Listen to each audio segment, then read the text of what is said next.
সম্মানিত দর্শক, আমাদের দেশে একটা জনপ্রিয় প্রবাদ আছে, প্রবাদ এবং প্রবঞ্চ। সেটি হলো নাই কাস্ত খই ভাস। এবং আপনারা যারা গ্রাম বাংলায় বড় হয়েছেন তারা জানেন যে খই ভাজা যখন হয় এবং সেই খইয়ের সঙ্গে ধান থাকে এবং সেগুলো বাছতে বহু সময় লাগে। চাল ডাল একত্রে করলে যেভাবে আলাদা করতে সময় লাগে, তেমনি খই ভাজার যে পর্ব, এটা হলো প্রাথমিক পর্ব। আর দ্বিতীয় পর্ব হলো ওই খইয়ের ভেতর থেকে ধানগুলো, ধানের যে খোসাগুলো সেগুলো বের করা। এতে করে ১ কেজি খই বাছতে আপনার হয়তো ৩-৪ ঘন্টা সময় চলে যাবে। তো যখন আপনি বেকার থাকেন, কোনো কাজকর্ম থাকে না, তখন আপনি এই খই ভাজবেন এবং খই বাছবেন, তারপরে খই খাবেন। এজন্য বলা হয় নাই কাস্ত খই ভাস। এখন বাংলাদেশের অবস্থা হলো এই, যখন আপনি কোনো কিছু মিলাতে পারবেন না, তখন এই কাজ আওয়ামী লীগ করেছে। যখন আপনার কোনো কাজ থাকবে না, তখন ২-৪ জন ছাত্রলীগকে ধরতে হবে, আওয়ামী লীগকে ধরতে হবে, আওয়ামী লীগের বাড়ি ঘরে আক্রমণ চালাতে হবে, ২-৪টা মামলা দিতে হবে। এবং জনগণের আকর্ষণ তৈরি করা, মনোযোগ একদিকে নিয়ে যাওয়া, এটি যখন আপনার প্রয়োজন হবে পক্ষে বা বিপক্ষে, তখনই দিল্লি থেকে শেখ হাসিনাকে বাংলাদেশে আনতে হবে। তারপরে শেখ হাসিনার বিষয়ে কথাবার্তা বলতে হবে এবং সে আজকে ঢুকে পড়বে। এক পক্ষ বলবে যে সে যখন ঢুকে পড়বে সারা বাংলাদেশ কাঁপতে থাকবে, আর এক পক্ষ বলতে থাকবে যে সে ঢোকা মানেই ফাঁসির কাষ্ঠে তাকে ঝুলানো হবে এবং তার বাকি জীবন জেলখানাতে কাটাতে হবে। আর এ সকল কথা কেবলমাত্র নির্দিষ্ট শ্রেণী বা পেশার যারা লোক তারাই বলছেন না, এগুলো বলার জন্য সাদা চামড়ার বিভিন্ন বিদেশি যারা এজেন্ট রয়েছেন তাদের মাধ্যমে এই সকল কথাবার্তা বলা হচ্ছে।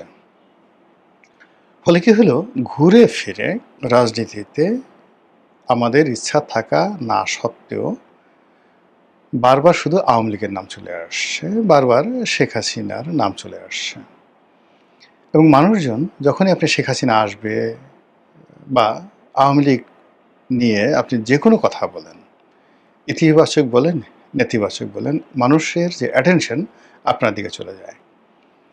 এই বাংলাদেশে এখন বঙ্গবন্ধুকে গালি দিলে বা তার পক্ষে কোনো কথা বললে আপনি দৃষ্টি আকর্ষণ করতে পারেন। আপনি যদি এখন নেতিবাচক অর্থে নায়ক হতে চান, বঙ্গবন্ধুকে খুব করে গালি দিতে হবে, মুক্তিযুদ্ধকে গালি দিতে হবে, বঙ্গবন্ধুকে কাপুরুষ বলতে হবে, ইত্যাদি নানা রকম ঘটনা। আর আপনি যদি সুপুরুষ হতে চান, বীর পুরুষ হতে চান, তাহলে এই যাকে বলা হয় আমি মুক্তিযুদ্ধের পক্ষের শক্তি, শেখ হাসিনা ভালো ছিল, তারপর শেখ হাসিনা আসবে, বাংলাদেশ হাসবে, এই ধরনের কথাবার্তা বলতে হবে ইত্যাদি। কিন্তু এরই মধ্যে আমাদের যে বিবর্তনগুলো হয়ে গেছে মন এবং মানসিকতার, বাস্তবতা হলো যে একটা সময় মানে শেখ হাসিনার জমানার শেষ একটি বছর ভারত বিরোধী মনোভাব একেবারে তুঙ্গে গিয়ে পৌঁছে গিয়েছিল। আর অন্যদিকে আমাদের দেশে যে চিরায়ত মার্কিন সাম্রাজ্যবাদী বিরোধী একটা মনোভাব ছিল এবং আমরা আমেরিকানদেরকে পছন্দ করতাম না নানা কারণে। ১৯৭১ সালে তারা বিরোধিতা করেছে, তারপরে ৭৪-এর যে দুর্ভিক্ষ তারা সৃষ্টি করেছে, বঙ্গবন্ধুর হত্যাকাণ্ড থেকে শুরু করে আরও অনেক কিছুর সঙ্গে তারা জড়িত। এমনকি জনাব তারেক রহমান সাহেবকে ব্ল্যাকলিস্ট করা, ১-১১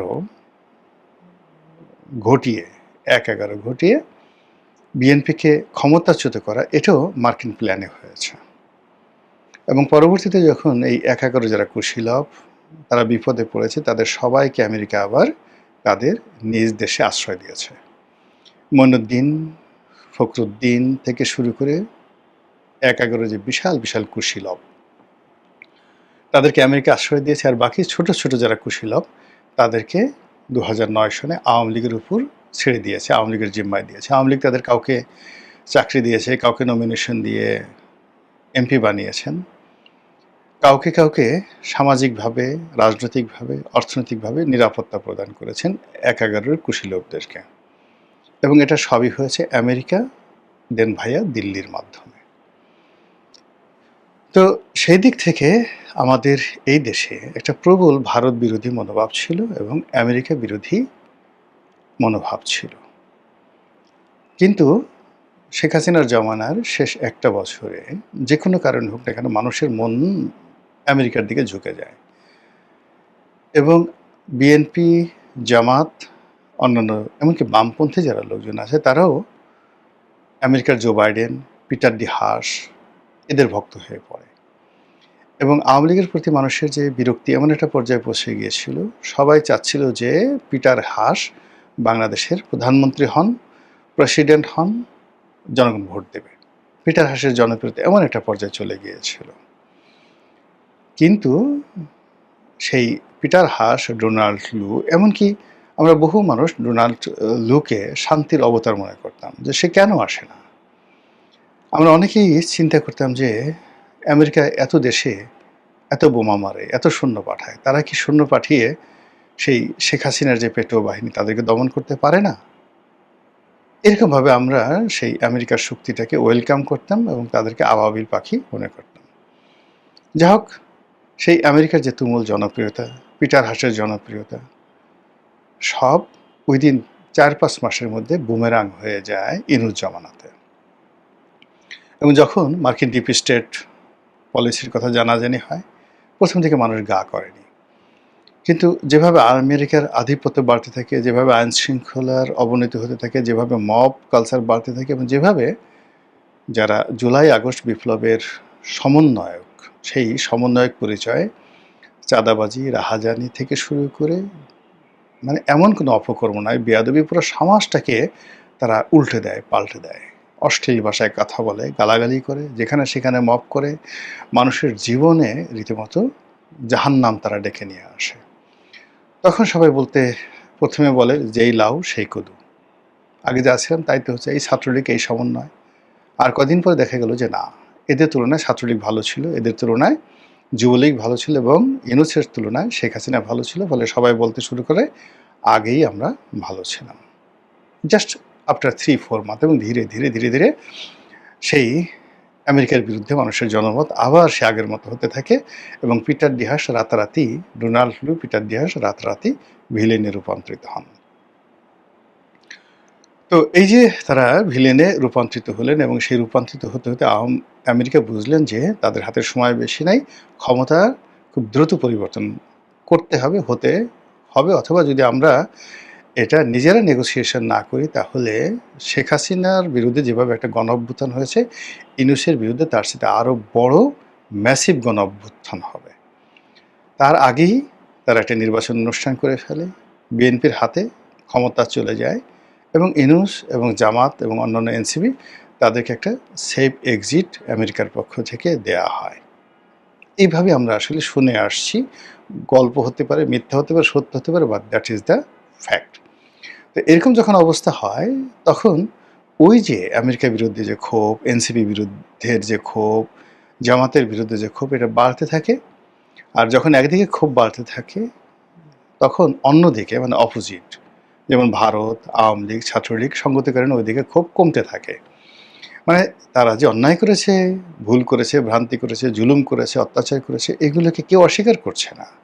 কিন্তু বর্তমানে এক একজনের জীবনে যে দ্রোহ, বিদ্রোহ, যে কষ্ট, যে অভাব, যে অভিযোগ মানে একত্রে এসে পড়েছে, এটার মানে সামাল দিতে গিয়ে তারা আর ভারত বিরোধিতা করতে সময় পাচ্ছে না। খুব করে উস্কানি দেওয়া হচ্ছে বিভিন্ন মহল থেকে, এই ভারতের দিল্লি না পিন্ডি, সবার আগে Bangladesh, I have a plan. মানে এই জিনিসগুলো এখন অনেকটা মানুষের মুখে মুখে ফিরছে নেতিবাচক অর্থে।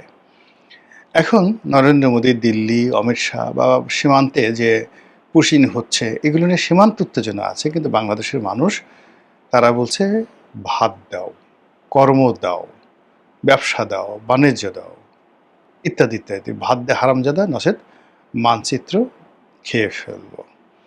তো এই যে একটা অবস্থা তৈরি হয়েছে, সেই অবস্থার মধ্যে শুধু বারবার সামনে আসছে শেখ হাসিনা কবে আসবে, শেখ হাসিনা আদৌ আসবে কিনা, শেখ হাসিনার সঙ্গে দিল্লিতে কারা কারা দেখা করছেন, তারপরে বিভিন্ন রকম মিডিয়া তো মূলধারার মিডিয়াকে বলছে না, কিন্তু সামাজিক যে মাধ্যমগুলো রয়েছে সেখানে যারা আওয়ামীপন্থী ইনফ্লুয়েন্সার রয়েছে বা বিএনপি বিরোধী ইনফ্লুয়েন্সার রয়েছেন, জামাতপন্থী ইনফ্লুয়েন্সার রয়েছে, মানে সব মিলে একটা জগা খিচুড়ি তৈরি করে শেখ হাসিনাকে এমন একটা জায়গাতে মানে বসানো হয়েছে, অবস্থা দৃষ্টি মনে হচ্ছে যে শেখ হাসিনা সেখানে মুঘল সম্রাট আকবরের মতো বসে আছেন।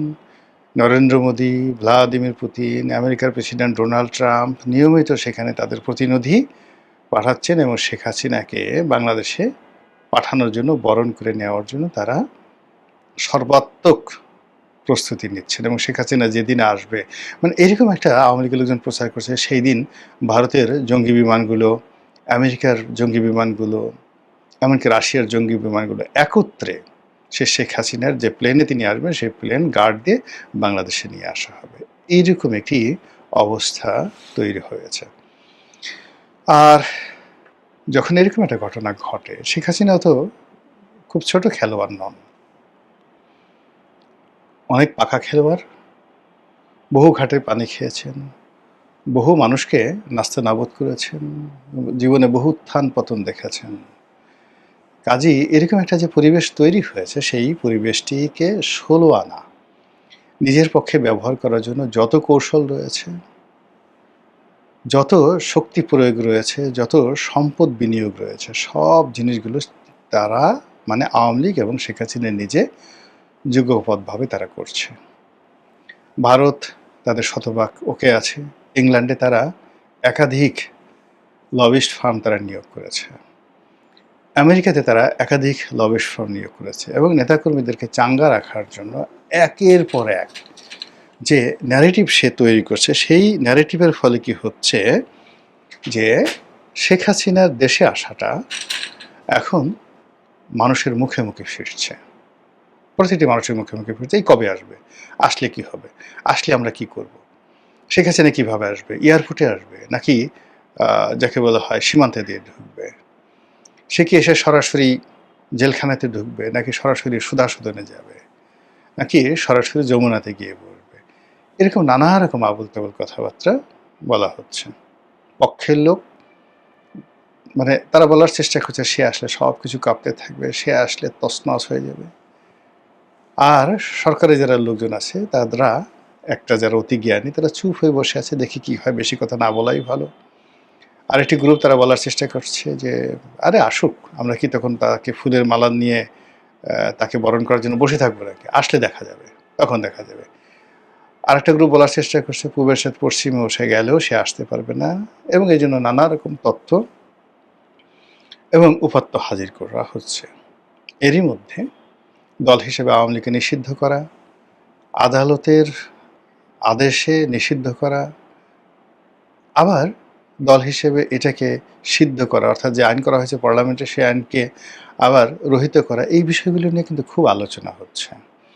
আওয়ামী লীগকে রিকনসিলিয়েশন করা, আওয়ামী লীগকে চিরতরে ব্যান্ড করা, বিকল্প শক্তি হিসেবে আওয়ামী লীগকে ব্যবহার করা, পুরো জিনিসের মধ্যেই বারবার শুধু আওয়ামী লীগের নাম চলে আসছে, শেখ হাসিনার নাম চলে আসছে এবং তার দেশে ফেরার কথা চলে আসছে, এবং একই সঙ্গে আবার ডক্টর মোহাম্মদ ইউনূসকে নিয়ে কিন্তু আলোচনা হচ্ছে, নতুন করে আলোচনা হচ্ছে, তারেক রহমান সাহেবকে নিয়ে আলোচনা হচ্ছে, তাকে ভয় দেখানো হচ্ছে। তিনি ভয় পাচ্ছেন বা না পাচ্ছেন ডাজ নট ম্যাটার, কিন্তু তাকে প্রচণ্ডভাবে ভয় দেখানো হচ্ছে যে আপনার বাবার মতো আপনিও বিপদে পড়বেন, আপনার বাবা কথা শুনেননি, আপনি আমাদের কথা শুনেন, ঢাকার বাইরে যাবেন না আর ঘর থেকে বেরোবেন না।